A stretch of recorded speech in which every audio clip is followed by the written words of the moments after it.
What's going on, everybody? I'm Michelle. And I'm Purple. And I'm Purple. And this is Cocktails and Convo. And this is Cocktails and Convo. With Purple. And Lee. Cocktails and Convo. With Purple. And Lee. Alright, what's going on, everybody? I'm Michelle. And I'm Purple. And this is Cocktails and Convo. With Purple. And Lee. So we actually have drinks here today. Hey. What are we drinking? We are drinking a Mexican bull. Okay. Should I say what's in it? Yeah. Okay. So it's lime juice, tequila of your choice, passion fruit juice, and Red Bull. Okay. We want to taste it? Yeah, we haven't tasted it yet. Aaliyah made it. Yeah. So let's taste it.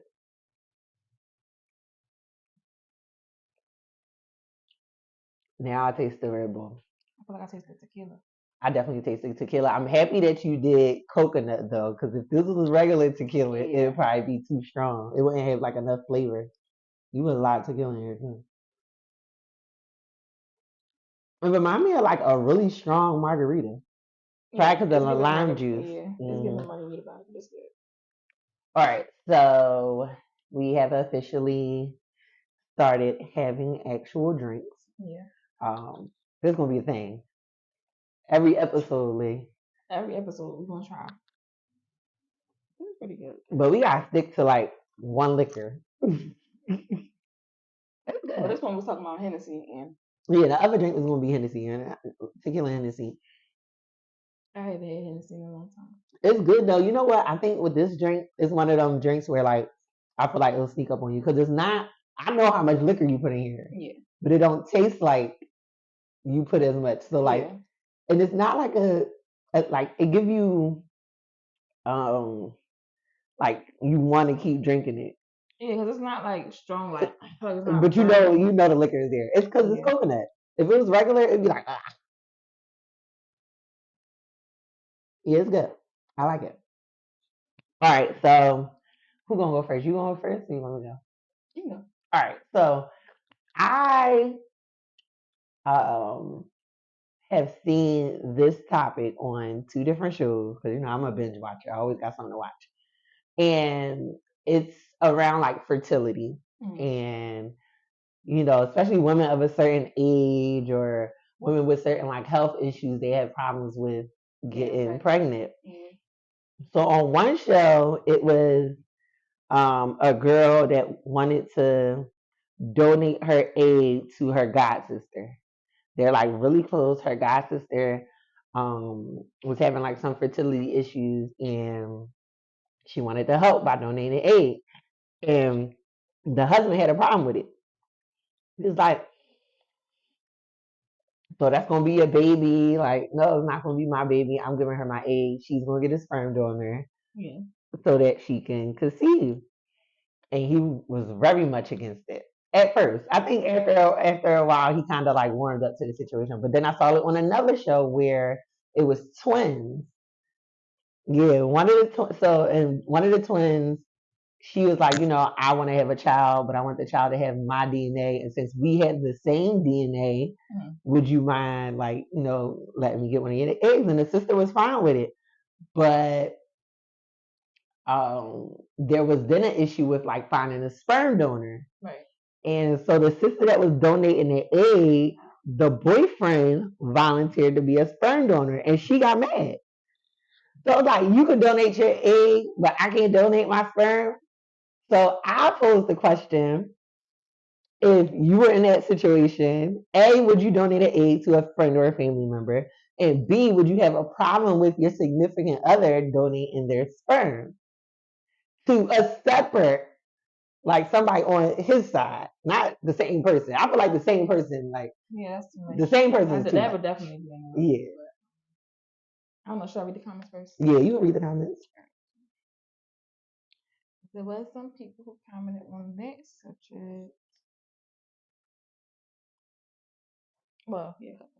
So someone said, gotta be okay for my partner, and I don't know how to feel about having a kid out here, and I'm not in their life like that. Then somebody else said that's very hard, and a discussion that really has to be thought out. For me, they have to be like a family member. Okay.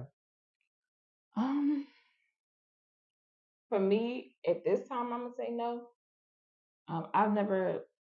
I've been fortunate enough to not have to be put in this type of predicament because that's something real hard. But it will take like a tremendous amount of research for me to even say yes. And then if my partner is not okay with it, I probably wouldn't. So the research, what what would you be researching? Well, like a lot the of people process don't or the process, what I would have to do, because people think, oh, I'm just going in and giving an egg. Like there's things that I would have to do as well as them. Is every day taking shots. I heard what I heard anyway, from taking shots and medication, and then the recovery, and then the side effects and stuff that can happen. I've been blessed enough to not have to have any type of major surgeries in my life. So if I'm gonna put my life at risk, I don't know if I don't know. That's just something I would have to like really now consider. who would you consider doing it for? Who are the people like that if they asked you would actually consider it? Sister or best friend. Okay. Yeah. Now would you worry about like the whole like being in the child's life and feeling some type of responsibility for that? I mean, I feel like I'm responsible for any child that's in my life. Like my nieces, nephews, friends, kids, my kid, like any kids that's around me, they my kids too. So it's like I'm always gonna feel some type of responsibility for them. Okay. I would more so be more comfortable with giving it to somebody that I know is gonna take care of it. Okay. Like all my friends, my family members, they are great moms. So I'm never worried about, oh, is my child even gonna be treated right? Like I wouldn't donate my eggs to So you would look at that child as your child?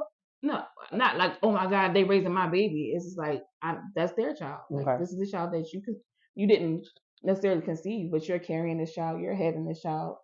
That is your child. So I mean, I don't know what the discussions will look like as they get older, or if they did have questions. I don't know if they would actually want to explain that to the child. I feel like you don't really have to be perfectly honest. Okay. That's your baby. Yeah. However, however you got here is that's up to you and your mom if they want to break that down to you. But I'm not looking at it like, oh, y'all got me, I stole my baby. Like that is your child. That was my gift to you, and I'm always going to care for that child as if I care for any other child. So. Right.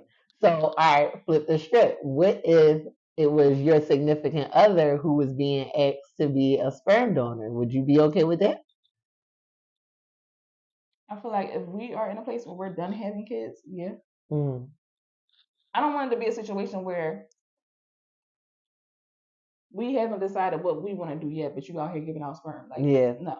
Yeah. Like, I'm always up and down about whether or not I want to have another child. So I just don't think it would have to be a situation where once we have a discussion, like, all right, and then who is it? Who are you giving this to? Like, now that matters. Yes. Who he's giving it to? I wouldn't want it to be a situation where it's like, oh yeah, my ex hit me up. Yeah, no. Absolutely the fuck not. Yeah. Like, absolutely the fuck not. Exes are. Like when it comes to like being in a relationship, we shouldn't be doing anything extra for an ex. Like, especially if like you don't already have kids with them or anything like that. Like, we shouldn't be going out our way to do anything for an ex. Like, I don't. The whole. It can't be an ex. It can't be a current old baby mama or nothing like that. You already have kids, so if for all that, just go have another kid and leave me alone. Yeah. Why give you giving her sperm? Yeah. So it's a difficult conversation on both parts. But I would feel more comfortable if it's like, hey, like I can't imagine him giving sperm to a female. That's just weird. But it was like his brother. Like it would be like you said you would do it. You said you would do it for your sister. What if he was doing it for his brother? I mean, if he want to do that for his brother, it is what it is. Like again, that's a conversation that they have to have if they're comfortable with. But you wouldn't care. I wouldn't care about that. Okay. If it's somebody that if it's a stranger or an ex or something like that, absolutely no, I'm not okay with it. But if he's doing it for a family member, maybe his brother been trying to get his wife pregnant for X amount of time. Yeah, and they haven't been able to do it. But you and your brother got the same. You know what I'm saying? All right, cool. Okay. Ain't like you having sex with the girl. Though. Yeah, I think so. For me, when it comes to the whole egg situation, I would definitely donate my eggs because I'm okay with not having any more kids. So it's not like I need to preserve my eggs. If I had a friend or like a close family member, somebody I was close to who was having problems, conceiving, I would definitely donate an egg. But same, like my significant other would have to be okay with it, but I can't see why he wouldn't be if we were, like you said, in a place where, we not having no more kids, we don't plan on having any more kids. Like, I'm not doing that with these eggs. I may as well give them to somebody and everybody let feel them. different. Like just like how Love and Hip Hop. That's where I saw the conversation with Yandy. That was I don't think he had a lot of education about it, but more so, I think he thought more about the risk than Yandy did. And the responsibility.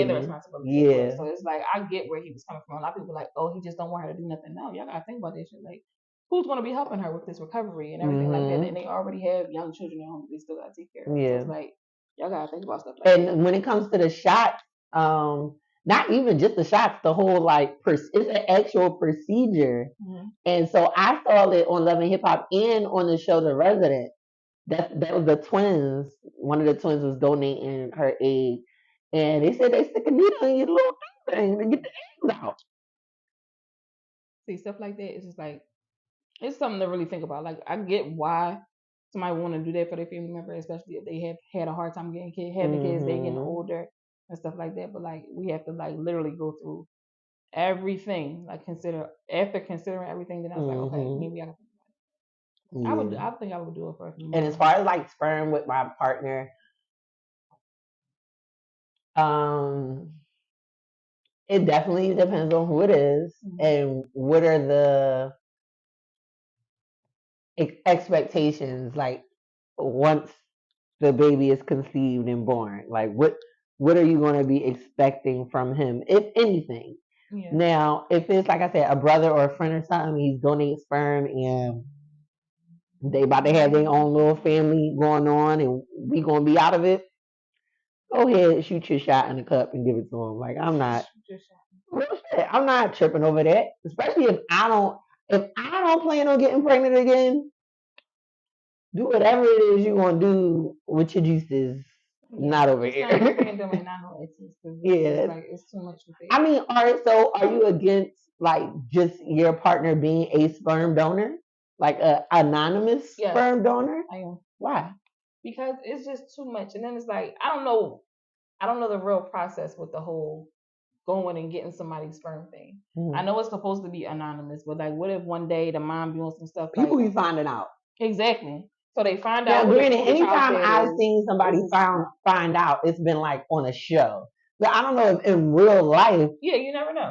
In real life, people can track down their sperm donors. I mean, you can. It's a test. You can take a test, but you gotta find the person. Listen, ain't that hard to find. It's really not, especially if they donate within like city limits. And especially if they're like a person who donates often. Because you get paid for that, right? Yeah, you do get paid for it. I believe you do get paid for it. I don't know how much the compensation is, but it's just like people. I think it's more for females than it is for males because we gotta go through more to actually donate eggs.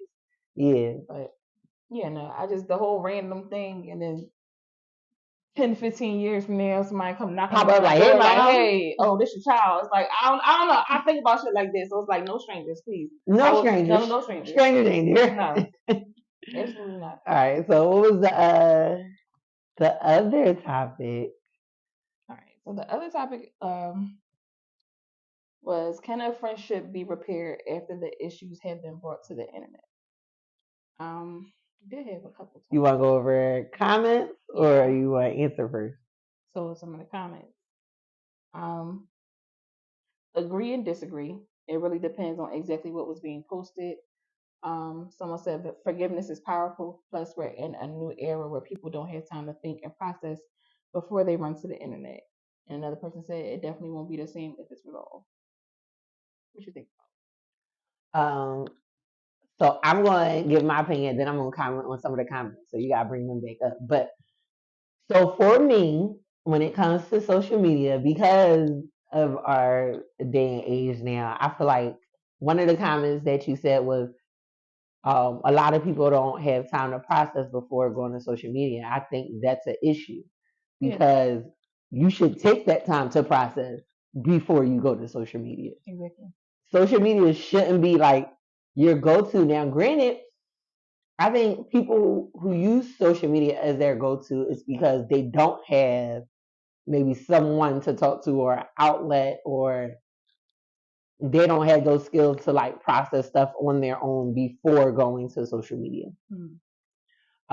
If it's dealing with a friend, your friend should be the outlet. If you have a problem with your friend, why not go to them? Because social media not really going to help you. Like in that situation, I feel like the only way to resolve it is to go to the person that you actually have the problem with. Right. But some people don't process things that way, and maybe they need like suggestions and advice from outside people. But I feel like it's counterproductive because most of the time, the person who is going to social media isn't telling the whole story. Mm-hmm. So you're getting advice from someone who doesn't know the whole story. So their advice is kind of biased. But I think that's probably why they do it. So they want validation. Exactly. They want a validation. They want attention. They want somebody to be on their side because they know if they tell their shit to somebody else, they're gonna talk about themselves. So it's like the whole social media thing. Personally, I said no because I've been in a situation like that before. I don't like sneak dissing. I don't like subliminals. I don't like posting nothing that we're going through because at the end of the day, it's way too many avenues to get to me if you're my friend. Mm-hmm. That means you know where I live. That means you definitely have my number. We definitely follow each other on social media. That shit could have been a DM. I don't care what you could have did, but to take it to social media and talk about it or put up the little subliminals or something like that, it's just like, why do all that when you could have just talked to me? Mm-hmm. Or if you was having, because a lot of people would sit there and post something like, oh, that wasn't about you, but no, it was about. And they be like, you the shoe fit, wear it, all that other like, stuff. girl, what were you trying to say? I don't like stuff like that. Like I had a situation happen like that a long time ago, like years ago, and me and that girl literally ended up fighting because of that shit. Because I was just like, what was the purpose? Yeah, I feel like people do it for attention. I had an issue with somebody, and it became a post, and yeah, like the friendship was never the same. Like for me now, so that was for me. If somebody else did it to me, I don't know how I would feel in that situation. Only because. So wait, did you make the post? In that situation, yeah, she made the post. Okay. I didn't care though, because I don't really I don't take social media that seriously, like, because I know like people have their moments, and sometimes social media is an outlet for them, and I try not to judge people on how they deal with things just because I wouldn't deal with it the same way. So if that's the way, that's your process of dealing with something, then cool. I don't know. I think I would rather you like block me so I can't see it, or like restrict me so I can't see it. If you need that moment to make a post, because me seeing it is definitely going to make me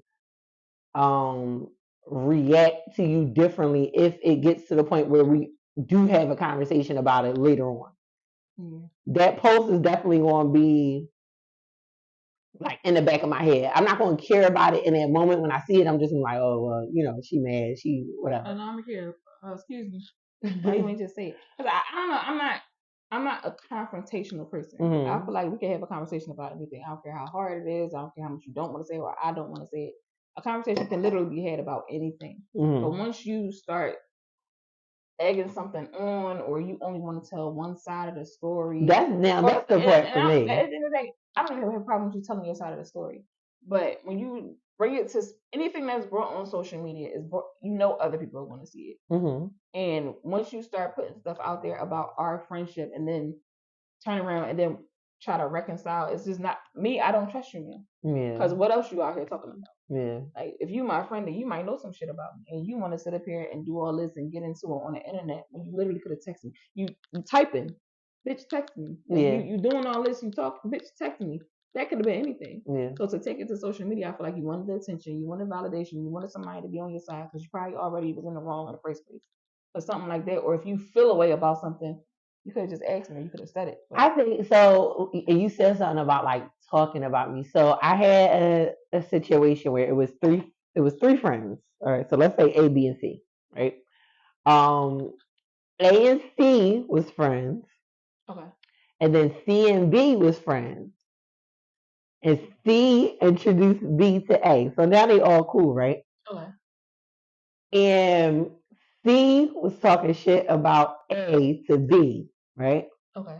So B told A, like, yo, I don't know what's going on with y'all, but I don't want to be in the middle of it. This is what happened. And I just feel like as a friend, if you coming to me and talking shit about somebody else, that means you could possibly be talking shit about me to somebody else. So it's just like, I don't really So even if you being a fucked up friend to somebody else, that means you could possibly be being a fucked up friend to me too, and I just don't know. Yeah. So yeah, I don't know. I feel like social media does put some people, like, you see of a size of people that you thought you knew through social media. All right, Lee, what are you watching right now? Something new, please, not Girlfriends. I'm always watching. I don't know. I'm like in this. I've been in this weird period for the past couple months. I just been rewatching stuff. Like I feel like I have my core shows that I rewatch at least every year. Like Lovecraft Country, I watch every year. I still can't get into that. It's too. That is like that show scares me. If it's out of any show that I'm pissed that they cancel, it's definitely that one. That one deserves plenty more seasons. I'm so mad. But What are you watching on? I watch it on was it Max? I guess they call it now. Okay. Either that or I think it's on Amazon Prime. I think it's on here. Okay. But if y'all haven't watched it, please watch it. It's like magic and Black history and spells and all that stuff, and I love it. It's just like all this stuff wrapped up in a month. Okay. I rewatched that. I definitely rewatch Insecure every year. What? Why? That is like I feel like somebody tweeted about it, and it really just gave me that type of perspective. I feel like Insecure pretty much describes you at different points in your life when it really did. Like the relationship you, the you job outside, the job you, the trying to find yourself. So it's like I see that. I see that. I watch it every year. Do not come in here. So I watch that every year. What else? I was rewatching. I don't know. I think you know what it is. Netflix started putting all this stuff on. All the old '90s, the Jamie Foxx show, Martin, and one. And you have an urge to watch that? Yes. What's crazy is, do you know my niece asked me what is 101? That made me feel so. Oh my god, that made me feel so old because when I say I used to sit in front of the TV on whatever night, like it's just like I don't know, it's like a little nostalgia feeling. I don't care if I know what the fuck is about to happen on every episode. See, that's what gets me. Like, I don't like rewatching stuff when I know what's gonna happen. Like, I already know. I reread. Girl, no. So, I just finished The Resident. There's 6 seasons of The Resident. I never watched it when it was on TV, but it had popped up on Netflix, and at the time, I wasn't like I was caught up on all the shows that I'm currently watching. So I was like, I'm gonna check it out. Oh my god! When I tell you, I think The Resident might be better than Grey's Anatomy. So I'm not caught up on Grey's Anatomy. I think I don't know. I think it's more of a nostalgia thing for me too. Don't kill me if you keep saying that word, but I feel like with the cast, like once it changed so much, and then I think people started, all the main characters started dying. It was just like they still have some of the core characters. Mm-hmm. Meredith, of course. Miranda, Weber. I fell in love with a certain kind of cast on there. So once they started dying out, kept dying. Like when they kept dying. Yeah, it's like, all right, a couple of people might fall off, but then it's like people kept dying. Like main characters kept dying. I was just like, all right. And mind you, this show was probably already at probably 10 or 11 seasons when I first started watching it. I started watching this during COVID. Okay. And I don't even know how I watched it during COVID because COVID was already like a weird era, and I'm just crying every day watching Grey's Anatomy. It was the weirdest shit, but when I say all day, every day, because I was barely working. I was doing a little homeschool thing with Mari. It was like every day I'm crying. Oh my god, look at this. And I'm still watching though, like every day. I binge watched it and caught up in less than a month. So it was like once the new season started coming out, and then the new season was about COVID. It was just like I think all of the shows, especially like hospital shows, had that like COVID season. The Good Doctor. Yeah, they had the COVID season. It's just like we already dealing with this in real life.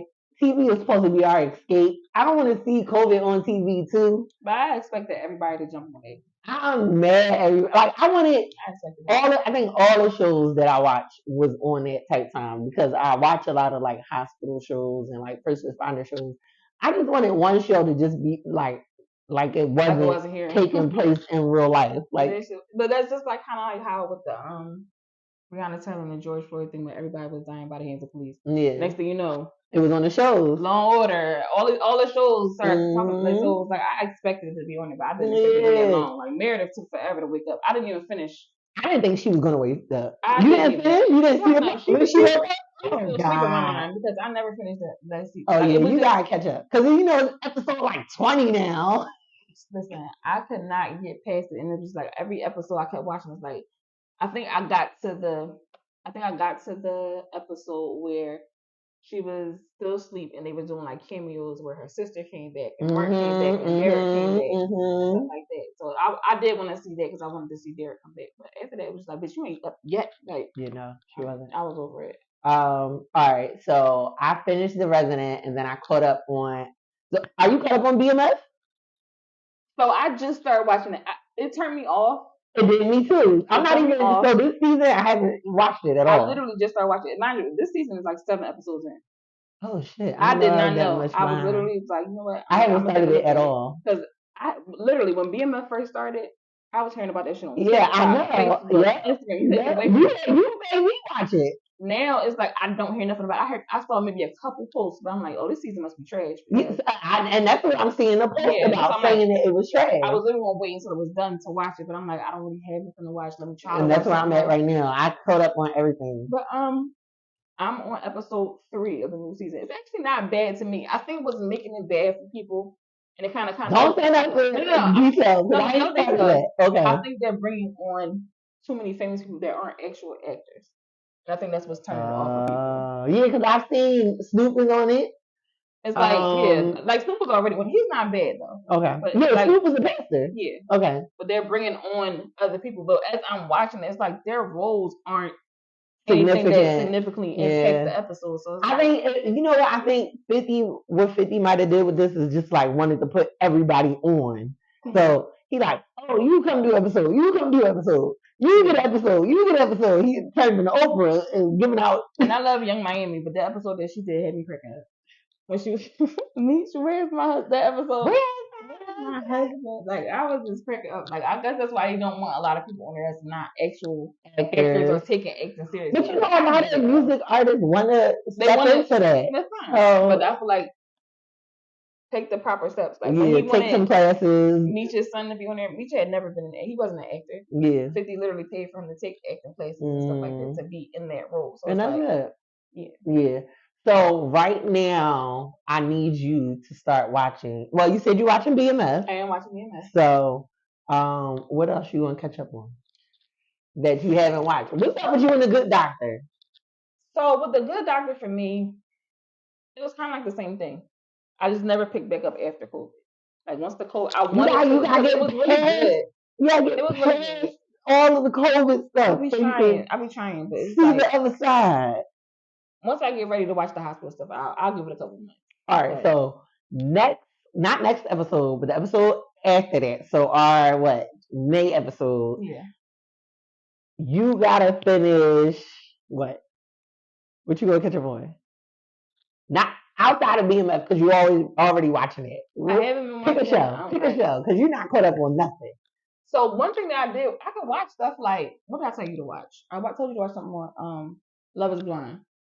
I finished. Did you finish Love Is Blind? I did finish Love Is Blind. The last season. Okay, I did too. So you can't do that. All right. So. Did you finish Married at First Sight? I didn't finish Married at First Sight. All right. So you want to do that? So I watched Married at First Sight. All right. So you gonna finish Married at First Sight, and then I'm gonna finish BMF. So we'll both be caught up on BMF, and then you'll be caught up on Married at First Sight. So we're gonna talk about that. I don't know why I stopped watching Married at First Sight. To be honest, it's just I don't know. Watching that and Love Is Blind is like draining. It is. It's just it really is now. Like the beginning season, like the first one or two seasons. What is that? Was that the first season of Love Is Blind with Cameron? Yep, Cameron and Lauren. And that's why I stopped watching it for so long. It got so messy after. Yeah, it did. All right, so you gonna finish Married at First Sight, and I'm gonna finish BMF, and we're gonna talk about that in May. Okay. All right, cool. All right, y'all. So that's it for this episode. Just remember, we are now on both Spotify and the podcast app for our audio folks. We're always going to be on YouTube, Cocktails and Convo with 2 S's. We are on Instagram, Cocktails and Convo with 2 S's. We're on Facebook, Cocktails and Convo with 2 S's.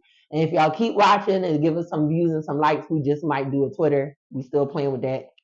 So I'm kind of falling in love with Twitter again. I don't know. I'm not gonna say. So my Instagram got hacked, y'all. That's the reason Like why. twice. Yeah, and they kept doing it. Kept doing it, and I was really ready to just be like, "Fuck it, delete the page if y'all can," because I really was about to not come back to Instagram, but I ended up getting my page back. But I like Twitter. I feel like Twitter and TikTok I could live without Instagram. So I think I need to use Twitter more and Snapchat. I like the pictures on Snapchat. So I don't know. Maybe I might do more Snapchat. I've been trying to do more Snapchat because what's crazy is I'll do a video or a picture on Snapchat, save it, and then post it on Instagram, but not post it on Snapchat. But I do the same thing a lot of times because it's like I don't really. I mean, I don't know. I like Twitter because I talk to myself a lot. So when I'm ranting on there, nobody's gonna say nothing. I feel like I can just on That sounds like a Instagram crazy person, so you know that, because right? you know when you go on Instagram and you want somebody's story and it's like because you got so many stories on there. I feel like I don't want to post that much unless it's like poetry content or something like really really important or something like that. That's the only time I really want to post. Speaking of poetry, Aaliyah performed recently, I did. and we bringing back these shows, but we're gonna talk about that more in our upcoming episodes. We'll get at y'all later.